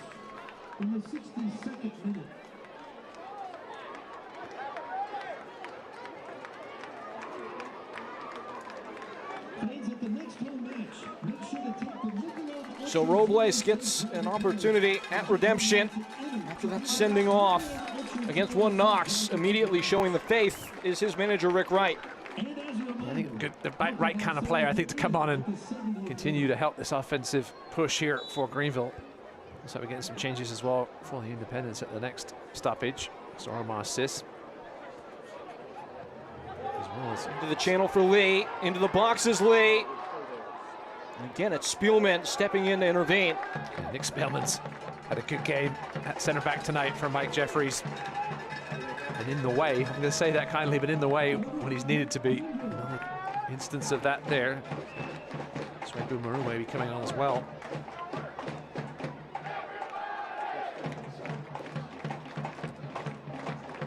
In by Evans. It continues to carry towards the crook of the 18. Tamed by Ropapa-Mensah. It falls for him again. Ropapa-Mensah arcs one high. And Siobhan Marsh had some moments in the first half, but disappeared a little bit after the break. She's still trying to get up to full match fitness. Robles will come on, and it's like 3 changes for the visitors. Pele Usmanu will come on, as well as Omar Sis and the aforementioned Swebu Maru. And number 3, Pele Usmanu. Leading the match, number 18. Maru, who scored his first competitive goal in the midweek since 2023, will come on here, only signed in mid-March, so there's a bit of a curiosity what the long-term ceiling is for him within the context of this Charlotte team. Yeah, 3 pretty much straight-up subs for Mike Jeffries. Sis will drop into that 6th spot for Njai. Maru for Medense. We'll see if he perhaps pushes front alongside Cheney, and then there's Manu for DeShields at center back. Not often you see a like-for-like swap at center back. They like to keep that pairing together, but those two have done stellar work tonight. Perhaps need some fresh legs back there. Spielman again. He's been terrific tonight.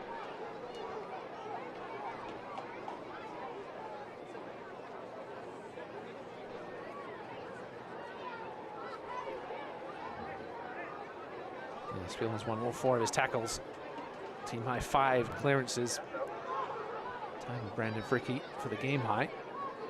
Always a rock at the back for Charlotte. You know, he blocked 27 shots last year. That was 7 more than anybody else in the league. Throwing his body on the line. Like an NHL player. He has that look to him. He could certainly, I think with that size, he could certainly put the skates on. Could see him as an enforcer, yeah.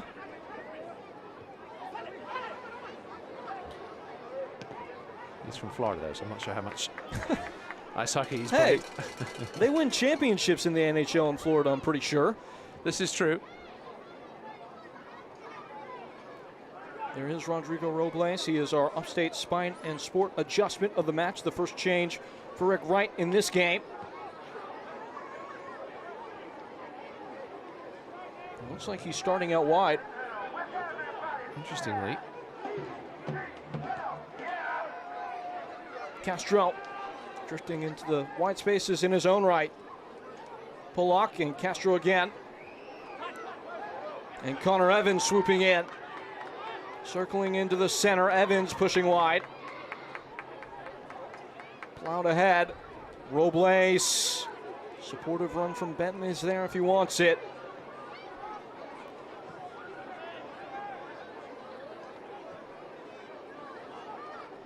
Rodrigo Robles with gusto. Grabbing hold is Benton. Gives it a thought, and it's flushed out for a throw.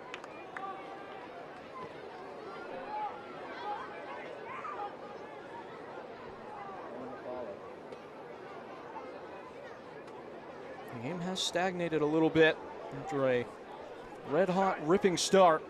The goal would open it all up. Hooked away by Howergate. Pollock over the top. Levy just able to do enough. I'm not sure if he intended to punch that and just completely missed it, and it landed up bouncing into his midriff. Man, he was like a cannonball off the line. The problem is when you come out with that much pace. Let's see if we can see on the replay here. Oof, I think he just sort of got caught and realized there was bodies around him and had to just sort of slow up at the last second. Wasn't sure what to do in the end and got lucky again tonight. He's gone away with a couple of things this evening that many other keepers might not have. See if it burns him before the end of this one. A calm step to get the move in motion from Bob, but Pollock has given it right away. Sis with the left foot. This is well-worked stuff. Passes rhyming together for Charlotte. Alvarez sneaks one in. Howergate. Baquero. Rankenberg is there. The first shot on target for the Independents comes in the 68th minute. Oof. Not what Mike Jeffries. It's only the fourth shot in total.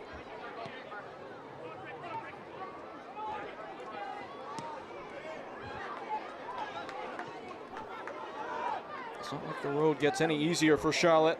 Up next, a home date with Forward Madison in South Georgia Tormenta, followed by a pair of away fixtures against Texoma Friday, May 2nd, and then at Westchester on May 10th. That's the league slate coming up. This group home by Mike Jeffries. FC Greenville, this is the fourth of 5 straight home games to start the season. They'll wrap that series up on Wednesday against Knoxville, and then they'll be back on for I think nearly a month. That's why you need points early in the season. People say they don't count as much as the ones late in the season, but they all add the same, and you want to get some under the belt when you have this many home games. So it's just the way this league is scheduled because of some of the teams in the colder areas. You've gotten to see this Greenville group at home now a couple times. What do you feel like you know about them that you didn't at the start of the year? Oh man, that's a tough question. Connor Evans is a future star. We know that much. Here he is now.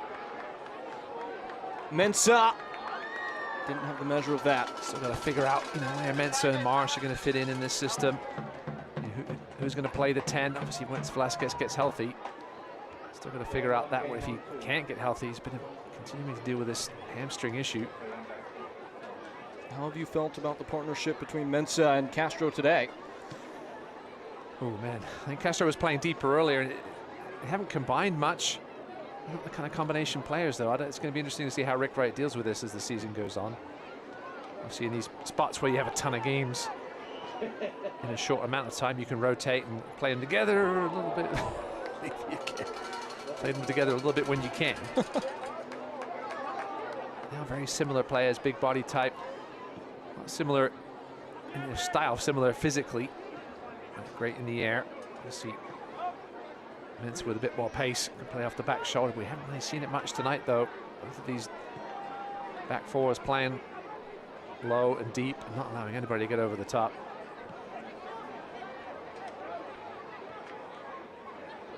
So only seen 8 total crosses tonight for Independents. That tells you how little they've got behind.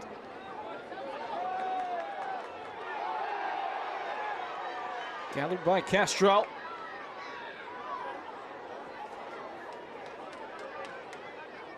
Not sure what the plan was there. Alvarez dicing with danger at the byline. Somehow works out of it and gets it right back. Luis Alvarez connecting the dots. Nearly had it returned again, but first a foul. Fricky with the takedown on Cheney. Tune in to the Triumph's next home match at 7 p.m. on Wednesday, April 9th. Again, that's against One Knox, so a chance for some quick revenge against the side that knocked them out of the Open Cup just a couple days ago.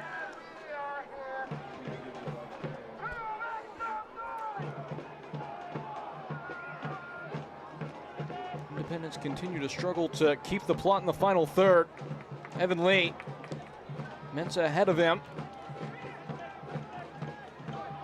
Both of these teams certainly looking like squads trying to figure things out, the combinations in the final third with so many new players. It's going to take some time. Cheney, a train on the tracks. Sent forward, and Swabu Maru showed interest.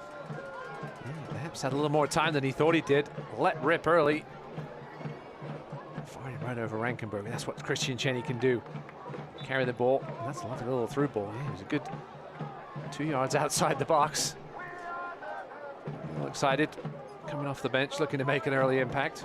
Cheney on his feet. From what little we've seen of Swabu Maru, I think the word to describe him might be explosive. Yeah, Zane Bob won't be a happy man for these final 20 minutes, I don't think, having to deal with him. DJ Benton down that right side, showing a little frustration there. It's been a little disjointed from both sides in these last 20 minutes or so. The second half got off such a great start. Greenville perhaps feeling a little laggy, although Rick Wright did make a ton of changes on Wednesday going into that Open Cup match. And coming off those defensive performances by all the players that were rotated through, was against Spokane or One Knox, you'd have to imagine Rick Wright pretty happy with how his bunch have performed today.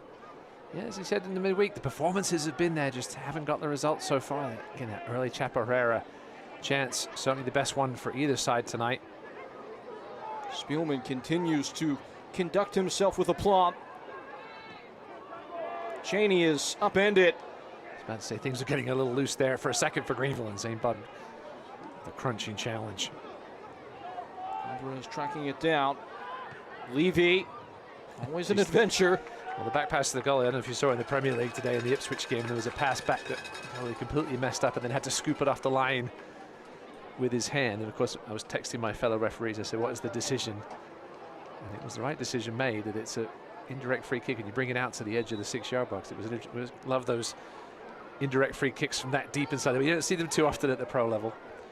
Almost one there by Matt Levy, continuing to live on the edge here at Furman. It's always a spectacle, the indirect free kick. Castro ahead for Mensah. He's in. Ropapa Mensah. And beaten away by Levy. Say what you will, he's come up big when he's been required. He's made the saves when he's needed to. Castro tries again. Mensah's there to receive. The flag is down, and now it's up. Yeah, he was coming back from the offside position. We didn't have many goals elsewhere, but we've got some goals going in now. One Toman to one. Naples have just scored against Texoma. This perhaps should have been the first goal here. Yeah, good job by Matt Levy to shut the 5-hole. Get that knee down. It's always going to be a tough finish there from Mensah with the angle. Feels like he's starting to find the seam a little bit, though, with those late arriving runs. Yeah, some tired legs out there for Charlotte, especially on that back line. They've been doing a lot of chasing tonight. Maru guiding wide and now getting forward. Baquero, a skipping stone. Yeah, lovely turn by Jan Baquero. The shot just didn't quite match the quality. The USL Championship and League One are on CBS Sports and ESPN platforms all season long. Catch live matches and expert analysis every day on the CBS Sports Golazo Network and ESPN+. Go to USLChampionship.com or USLLeague1.com for complete USL TV listings. Happy you've ordered us from the menu today. Over the top in for Alvarez, touching around the keeper, maybe too heavy in doing so, and over the line. Yeah, Gunther Rankenberg certainly thankful for that heavy touch by Luis Alvarez, because otherwise he was a dead man walking, and Alvarez had an open goal to finish it. That said, you were waiting for Alvarez to maybe make that second man run in from deep. There it is. Yeah, we haven't seen it enough tonight, I don't think, from Mike Jeffries' crew.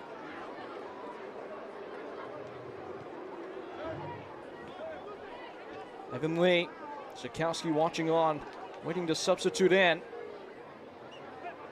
Robles.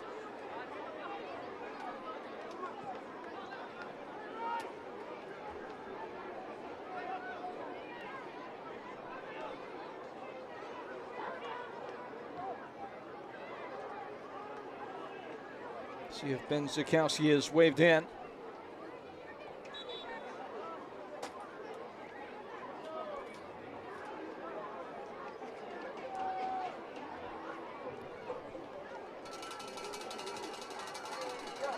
There's been a bit of a debacle trying to decide which ball will be used when play resumes, but it does look like changes are being made in this pausation in play.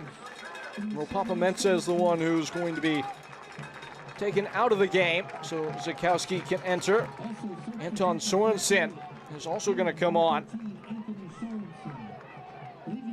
Sorensen, who was in and out of the starting picture throughout the course of last year as a fullback. He'll come on and shore things up as John Baquero is the one relieved.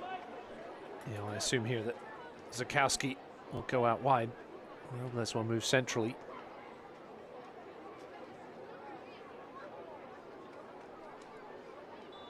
Sorensen perhaps just looking to help lock this up, get this point back to the other side of the border.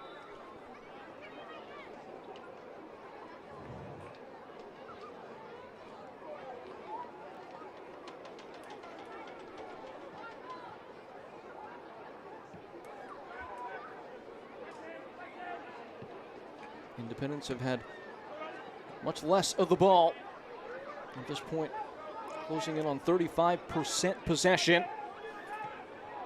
Are getting a rare sniff of it right now. Here's Manu. This could be a costly giveaway. Racing in behind, Castro trying to catch the keeper out. Sends it skyward. Yeah, he knew he had Navy jerseys closing in on him and wasn't going to have much help with the crack from there. Especially with the way Levy's been playing today. Who knew where he would be at this point? I don't think Castro even looked up. Put the laces through it. Unfortunately, couldn't keep it down. The looming figure of Nick Spielman putting him off maybe a little bit. He's on the ball now. Unable to turn free as Howergate. He wins the whistle.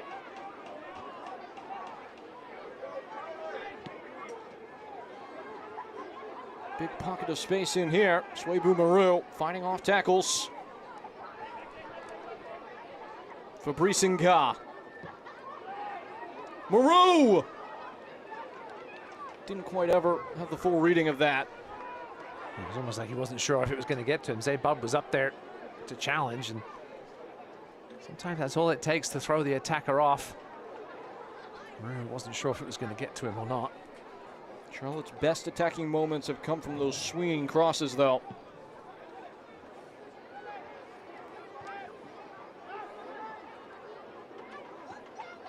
Howergate. Tap dancing through midfield, dodging raindrops. It's lassoed back by Greenville. Chapo Herrera was quickly clattered. Much more that maneuver where he immediately grabbed the ball, but this time, no doubt in the foul. Yeah, professional foul. Perhaps lucky not to get away with a yellow card there, stopping the promising attack. Goes out of play. One of those many lines Mike Jeffries is so happy to see when he comes here to Furman. Ross, I remember you telling me that at no point in this rivalry's history have there ever been a draw, correct? Still got 10 minutes to sort that out. Balls like that. Sorensen gets there, back in for Cheney.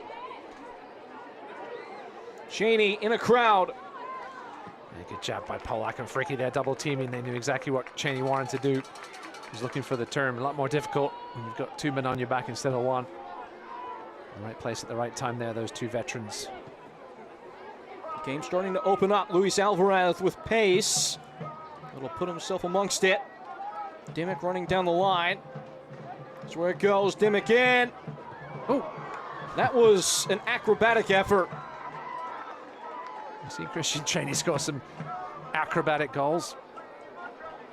That would have been a special one. That is a big man jumping very high. Yeah, good effort. If he had just been able to keep his toe down, that could have been something special.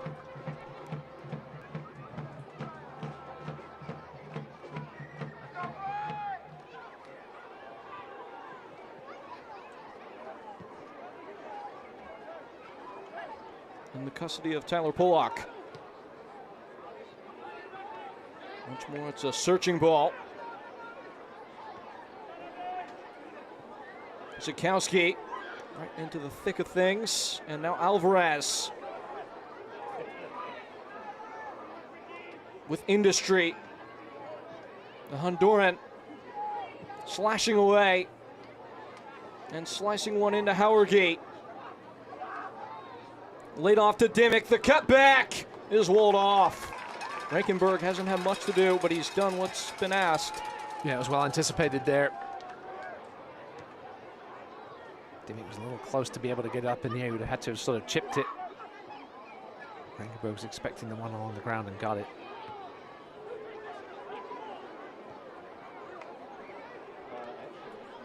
Independence starting to knock at the door. Yeah, they've been holding on to the possession here and looking more dangerous. Greenville's legs are getting a little tired. Howergy on the twist. Maru overlapped by Sorensen, who arrives. Closed by Benton. Sorensen and Howergy. Howergy with the turn. And it looked like there may have been some inquiry for a penalty. The whistle never comes. Castro filtered forward. Zukowski freeing himself. It's Ben Zukowski, recovered by Luis Alvarez. Well, you mentioned we saw the heat map of Luis Alvarez before the game, and that's exactly why he's all over the place. Lovely tracking back. Zukowski maybe with just the one extra touch instead of going with his left foot. Every blade of grass touched by Luis Alvarez tonight. Mike Jeffrey's the one who has put him in position. That is an anxious individual. Yes, I think he'd be quite happy to take the point away from this one early in the season, all things considered. A stoppage here. Injured player down for Charlotte, perhaps. Does appear that way. It is a hot and humid night. Alvarez did a lot of running to chase that ball down, and I think he needs a stretch. He's a young man. He'll be fine. Very young, with a bright future as well.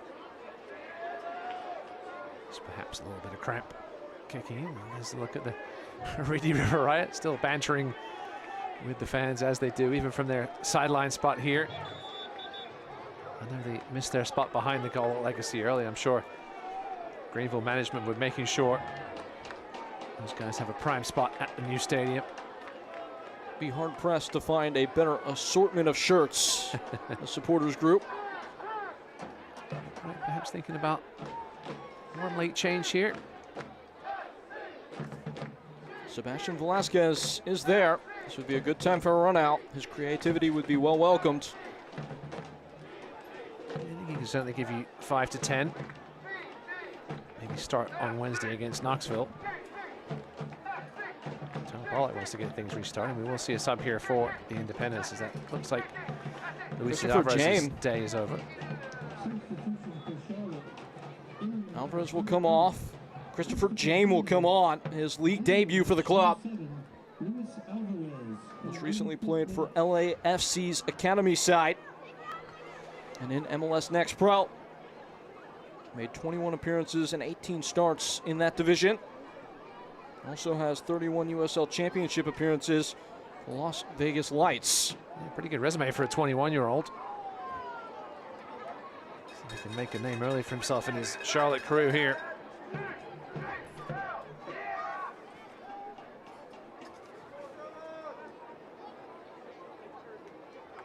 Rushing away, it's Evans. Can't play the final pass, but gets it right back. Robles is wide. Rodrigo Robles! It's saved by Levy. On his head again, Robles continues, headed on, and in! Leo Castro!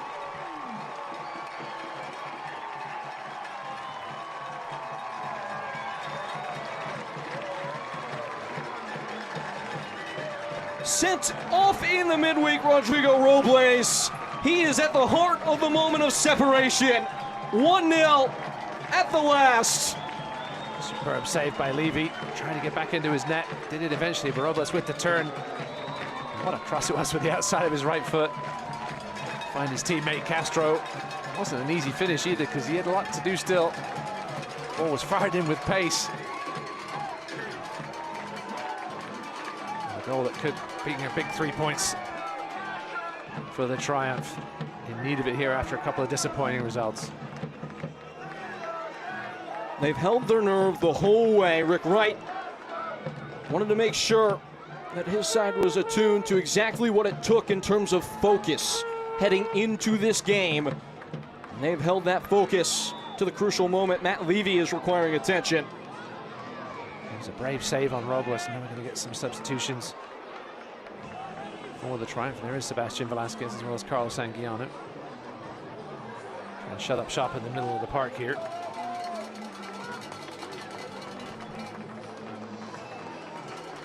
Castro comes off. That means Robles will push to the 9. This is Evan Lee. He's worked hard tonight. The likes of Luis Alvarez quiet. There is Leo Castro, who just can't stop scoring goals. This late stage of his career. Carlitos Anguiano comes on for a little bit more of the controlled aspect of the game.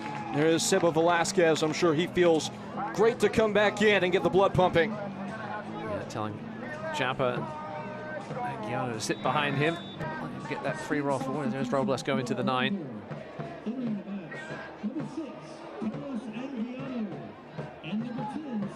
Greenville, the task is quite clear now. Don't let go of the rope. Straight in over the top. Off the head of Pollock, glancing down. I was going to say barely up the head of that ball done. Almost got caught out there. Stabbing in for the tackle. And the whistle goes. Carlitos Anguiano getting stuck in. That was a good Chapa Herrera impression. He wins a free kick. Precious seconds coming off. We'll see a few minutes of stoppage time, that's for sure. That one's out for a goal kick. Off the head is Zagowski. eFootball is here. Live your dream, rep your team, and play as your favorite USL Championship club. eFootball is free to play. Download now. Independence trying to articulate out from their own end. Greenville not relenting with the press, up a goal late. As they should. That's what you brought these fresh legs on for. Don't let Charlotte get comfortable in that middle third.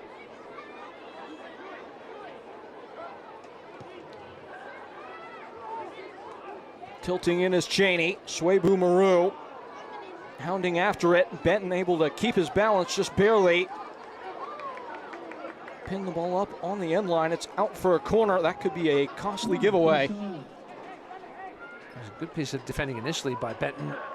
Got the body in there, got right back up, and then just sort of lost his footing a bit, trying to get it out for the throw-in. Instead, it goes out for the dangerous corner kick. Up come the big boys for the Independents. Waiting for the announcement of stoppage time. Independents were so good defending corners a year ago. Played low without swing. Spielman setting. Spielman dancing. James served in. Back across the goal mouth, and Rankenberg was the only one to rise to it. There's a good snag too. Marcis is in there waiting to pounce. Just a clean performance from the number 1 for Greenville. They had to make the one save tonight. 4 minutes for Charlotte to save themselves. Over the top for Zakowski, and well, too much into that. Once again, for Rick Wright's men, the performance has been there tonight. Just lacking a little bit of class in the final third. Been the better team for the majority of this second half, though. 9 shots to Charlotte's 5. 7 of those inside the box. They're getting in good positions, and finally Castro got in the good position and had the finish to match. It's been that cutback time and time again that's yielded the best windows for chance. Eventually it's the one that punctures Charlotte Independence. We talked about the tired legs of Charlotte. It's also the tired mentally on that side of things. Just lost track of Castro for a second. And with him, that's all you need to do. Mindful of the fact that Mike Jeffries chose to change the center back partnership as well. Good point. Howard Gate by 2 white shirts. They win that battle. Zakowski cut infield now. Velasquez wriggling and rolling out of trouble.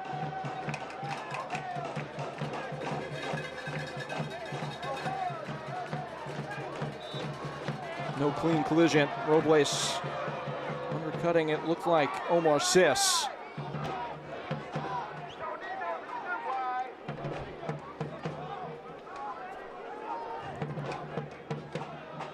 Independents were the ones smiling so often, and they found themselves across the line from Greenville last year. Triumph looking for a bit of get back.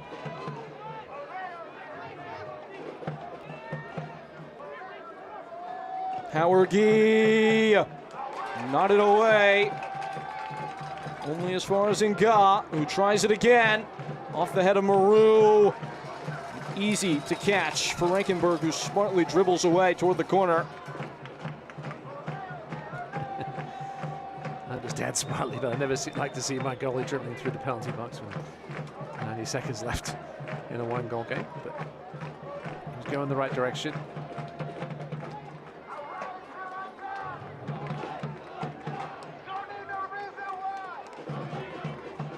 Nga.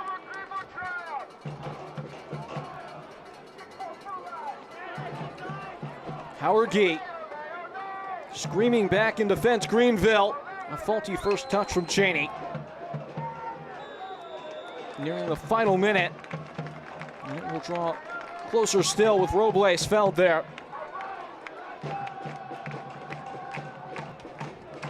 Charlotte just haven't had the answers today. No, really haven't done enough in that final third. Give credit to that Greenville back line. And considering they've conceded more goals in the last 2 games than in any 2-game stretch at home in the club's history, this is a pretty resolute showing. Yeah, I mean, I think those 2 games, Rick Wright was trying some things out. Obviously, Wednesday we had a completely retooled back line. Got to see Ivan Ajak where he can bring it the left back spot. And back to the usual 4 tonight. And been pretty solid back there. Certainly a confidence-inspiring performance. It's not over yet. That's a calm header from DJ Benton, who was tripped up. Rankenberg will take more time off the clock. A clean sheet will balm all wounds. And that is nearly there for Greenville. So this makes it 2 wins in the 5 home games to start. You could pick up a 3rd Wednesday, and that would certainly be a solid 10-point haul from 5 home games you'd accept as a Triumph fan. Look at the watch for the center official. Falling for Zakowski, who will take this toward goal and take it across the line. Leo Castro provides all 3 points. Beyond the 85th minute, Greenville able to get there first ahead of their rival. Yep, start the 2-game skid in all competitions. That man tried his best to keep it scoreless, Matt Levy, but in the end couldn't do anything about the winner by Leo Castro. Greenville Triumph. They needed this win so desperately, coming off An exit from the Open Cup and an embarrassment against Spokane Velocity at the weekend prior. They get it done against Charlotte Independence to hand them their first loss of the year. Final tally is 1-0. We'll let it rest for a second and then dig in. Final thoughts and commentaries when we come back from South Carolina. Again, folks, 1-0 is the final score.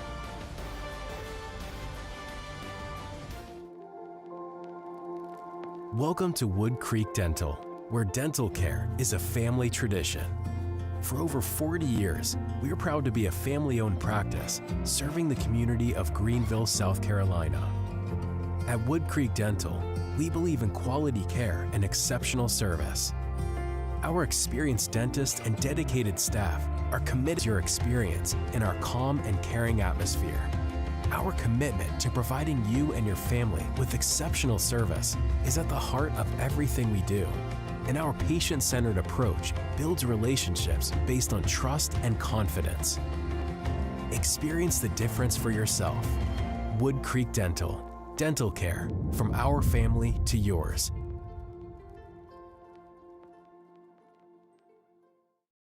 Dance like nobody's watching. Except when people are watching, like your roommate and the new boyfriend you forgot she was bringing over. Believe in yourself. But know your limits, because right before an interview really isn't the time to try being a hairstylist. Anything is possible. So yes, winning is possible. But so is not winning, which means sometimes the best way to play is to save some possibility for another day. The South Carolina Education Lottery, supporting better players and a better you. There he is, Leo Castro, responsible for the one on that scoreboard there. A winner beyond the 85th minute for Greenville Triumph to get over the line first against Charlotte Independence. Here's how it all shook out. Peyton Gallagher, Ross Davenport here. These are the substitute, making up, certainly more than making up for his red card in the midweek cup game. And there's your final stats: 6 shots on target, 4-1 to 1 for Charlotte. And if, in the end, I think a fair result. Greenville probably the better side, especially in the final third in this one, and a deserved 3 points. Those 6 shots on target really tell the story of a side that was right there at the doorstep all evening. They finally do enough just in the moment where it counts the most. Charlotte Independence, a bit of a frustrating day as Mike Jeffries will go back to the drawing board, prepare for a match coming up on Friday. Greenville will see one Knoxville coming up here. For now, though, attention turned to an important result against Charlotte Independence. They get the victory. Rick Wright and his group, an all-important full harvest of points in this one. For our entire wonderful crew and my partner, Ross Davenport, folks, we appreciate you taking the ride with us. I've been Peyton Gallagher. We will certainly talk to you soon. The USL League One continues. The chaos never stops.